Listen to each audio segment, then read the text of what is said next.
Welcome back, everyone, to Global War 1936 and Operation Underworld. This is turn 19 for Italy. All right, so before we get into the turn, I just wanted to highlight something here in the rule book that I found regarding scrambling. You know, I had this conundrum on the British turn about scrambling fighters and how often should fighters be allowed to scramble or intercept in a given turn. And I had originally been playing it where basically, and I think this is the correct way to play it now, kind of reviewing the rule book again, is that fighters can scramble or intercept multiple times in a turn, but not multiple times in a given player turn. So, for instance, if the British were to attack, do strategic bombing against Berlin and Western Germany, they would not, the German planes would not be able to scramble. Like in this instance, they have 4 fighters. They have 3 jets and 1 regular fighter. They would not be able to scramble all 4 of them against both Western Germany and Berlin. They would have to choose how many to scramble. And so that's what it means when the rule book talks about scrambling multiple times in a player turn. But I think it's perfectly okay to scramble multiple times in an overall turn when it's a different player turn. So in this case, it would have been okay for this fighter in Paris to scramble again against the attacking French medium bomber. Now, turns out that in this particular instance, the fighter here in Paris would not have been allowed to scramble because the airfield here had 1 damage on it. So if an airfield is damaged, fighters are not allowed to scramble or intercept from that airfield. It only applies to undamaged airfields. So we did good last turn, regardless, not allowing that fighter to scramble. But if that airfield had not been damaged, then that fighter would have been allowed to scramble again. Because technically it was a different player turn. It was the French turn rather than the Commonwealth turn.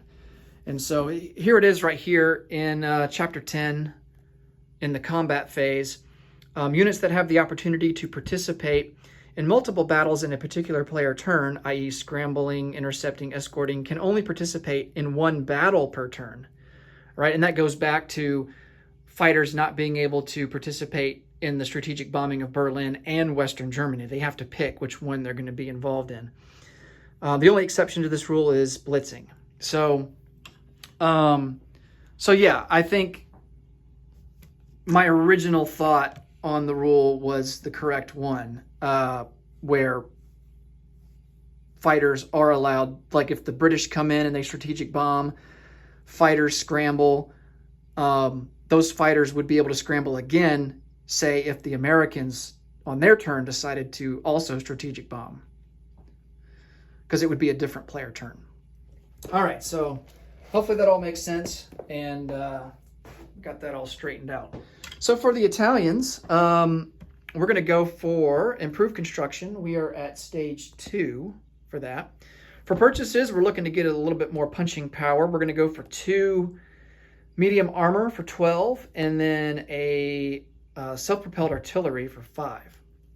Now for, well, let's roll for our tech before we go to combat moves. I'm getting ahead of myself here.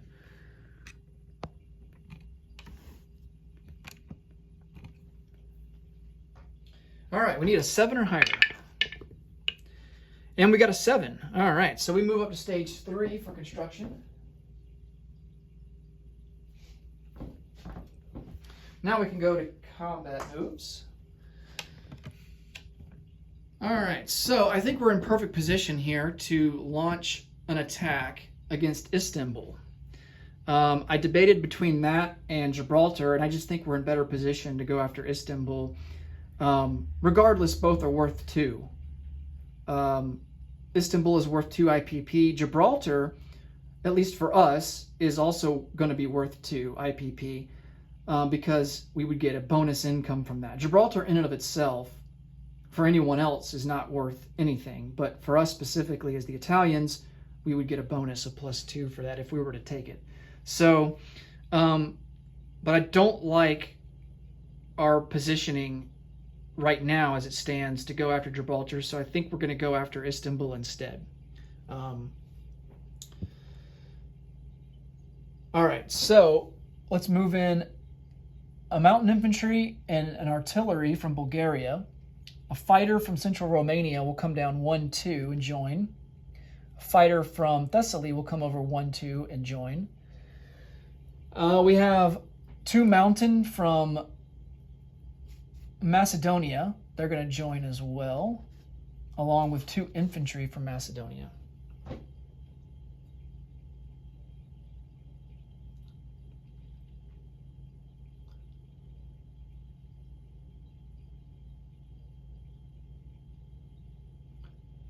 We also have this air transport in northern Italy. He's going to pick up an airborne infantry and go 1, 2, 3, 4 and drop him off in Istanbul. Now, there is an inherent AA gun in the city that will get a free shot at the air transport, and if the air transport is shot down, we lose the airborne unit, and he's not allowed to participate in the first round of combat. So we got to roll for that first. Britain will also get 2 first strike rolls because of the fortification. And I think he's also going to get some first strikes with a coastal gun because we're going to send in some amphibious assault units as well. So we are going to pick up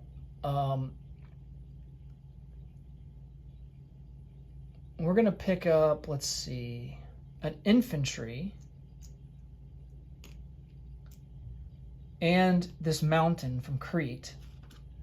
And this naval transport and M8 will move up 1 and drop them off there. And then another naval transport that is in M3 will pick up an infantry from northern Italy, come down 1, 2, pick up the mountain that's in Malta, and then move up 3 and drop them off there in Istanbul. So we have 4 amphib assaulting units, and then we're going to send up 2 battleships from M4 along with 2 heavy cruisers, and they're going to conduct shore bombardment. Now, the coastal gun gets 3 shots, so it gets a maximum of 3 shots, regardless of how many ships, up to 3 ships. So if there was only 2 ships, he would only get 2 shots, but we have more than that, but he's only going to get 3. And I'm going to double check that rule real quick, just to make sure.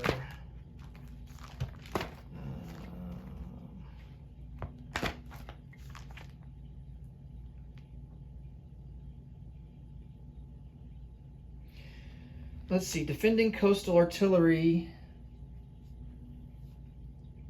That's a city, so the coastal artillery defends all borders. May defend against shore bombarding ships and naval transports carrying the invasion force. Each coastal artillery gets 1 defense out of 3 or less per attacking ship, shore bombarding and or unloading units in the amphibious assault, up to a maximum of 3 shots. Due to first strike, casualties from both shore bombardment and coastal artillery are removed immediately. So we get to shore bombard, we get to do our rolls for that, but at the same time, the coastal artillery gets to fire as well at us. So,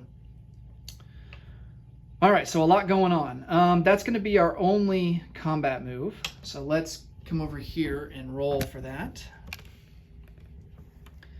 First off, we're going to do the AA fire to see if our air transport gets through. And that's going to be at a 3 or less. And he does get through. He misses with an 8. All right. And then we get the 3 shots, the 3 first strikes for the shore bomb, or the coastal artillery.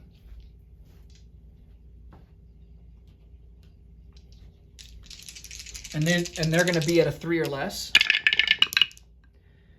Oh, and he gets a hit. Ooh, dang it. All right. Let's apply a hit to the battleship. The battleship still gets to attack, do shore bombardment at a 4. Because technically they're supposed to all roll at the same time. So. All right, so we have 2 heavy cruisers at a 2. Oh, nice. We get a hit. Oh, man, let's get another hit with the battleships. They're going to be at a 4 or less. Ah, yes. All right. So the battle is over. Now, I think we still have to roll for the fortification. Let me double check that. Because the fortification is a first strike.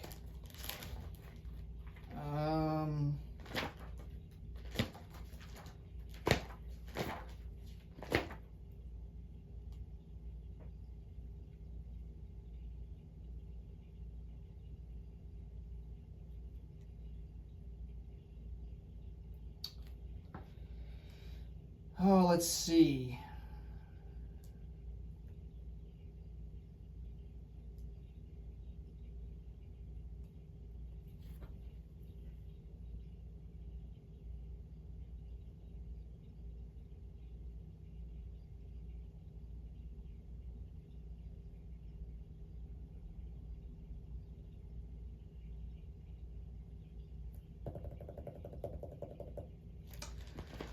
I think because our shore bombardment was successful, I don't think the fortification gets any shots at our landing troops, because I think they get through. Yeah. So the way that it goes is naval combat by screening force, then shore bombardment and defending coastal artillery first strike, which is what we just did. And then third is the actual amphibious assault itself. And that's where the fortification comes into play, is during the amphibious assault. Well, there's no need to conduct the amphibious assault at this point because we wiped out all of his troops. There's no one there left to defend. So I think by default we take the territory. But we do have to account for our 1 loss, and I'm going to damage like I said, I'm going to damage the battleship. I don't want to take double casualty for losing troops on my naval transports. Okay. So we do take Istanbul.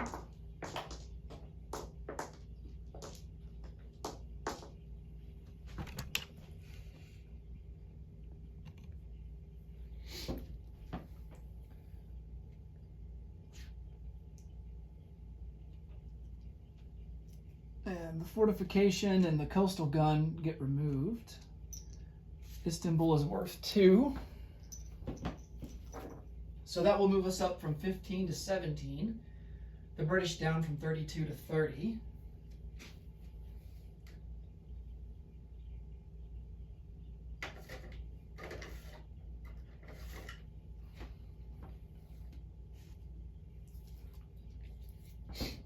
All right.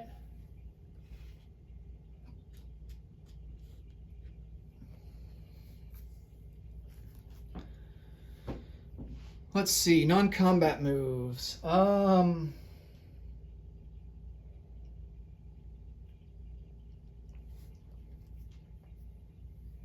going to move everybody up here to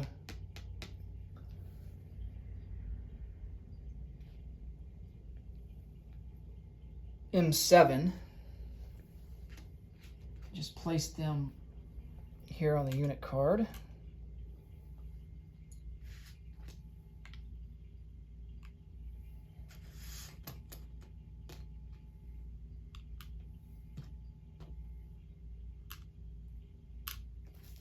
All right. And I'll clean that up off camera. Okay. So the air transport, let's see, he moved 1, 2, 3, 4. So he's going to go he's going to go into central Romania. And then the 2 fighters, they will move, I think they have a movement range of 3 left.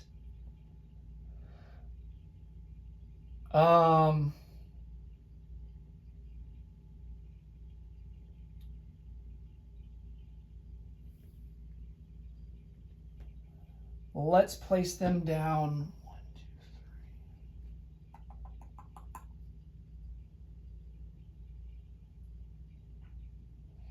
Let's put them into Tobruk. We're going to bring them down to North Africa.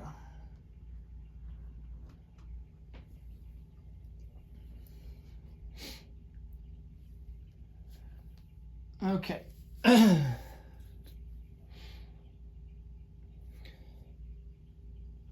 Oh yeah, let's convoy raid the British line. Forgot about that. All right, seaplane is +1. The British get +3. And I don't think we have any other bonuses. So the net of that is +2 to the British. 7 to 5, no damage. All right, seaplane goes back to Sicily. Now we can place our units. Our 2 medium armor will go down into northern Italy, along with our self-propelled artillery. And then we will collect, let's see, base is 17. We spent all of our money. Bonuses.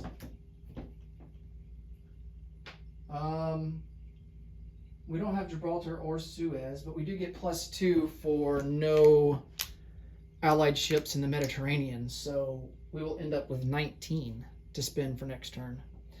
All right, that will do it for Italy. Next up will be the KMT in the United States. Thanks so much for watching, and until next time, take it easy. Bye for now.